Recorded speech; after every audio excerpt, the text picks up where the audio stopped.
Governor Bush, I want to move to the economy. When I saw you early on in your campaign for president, you were speaking in Story County. You were talking about achieving 4% economic growth on a yearly basis. Tell me about what you can do as President Bush to get the economy really growing at that kind of robust rate. Well, first we need to work with Congress to pass meaningful, comprehensive tax reform that simplifies the code, that takes away some of the power of Washington, eliminates all the set-asides and special deals, simplifies the code, and lowers rates. On the corporate side, we should have a 20% rate without all the deductions and full expensing of any capital investment that a company makes. You would see a renaissance in the real economy if we did that.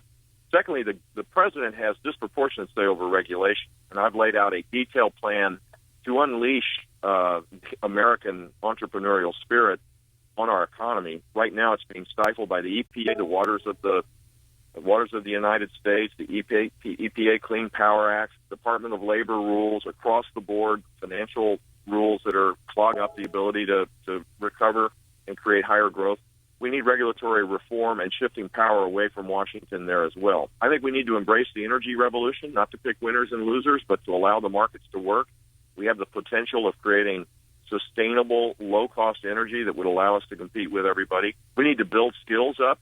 There's a huge skills gap in this country, tragically. 3 million skilled jobs go unfilled because there aren't the people qualified to take the jobs on, and they go elsewhere.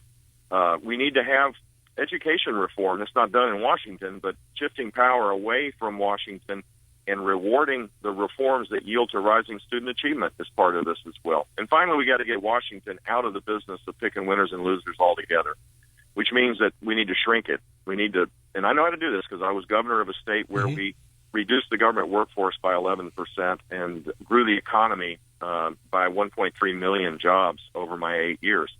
To get to 4% growth, it requires a comprehensive strategy that is well thought out and someone who actually understands how business works and knows how government doesn't create jobs.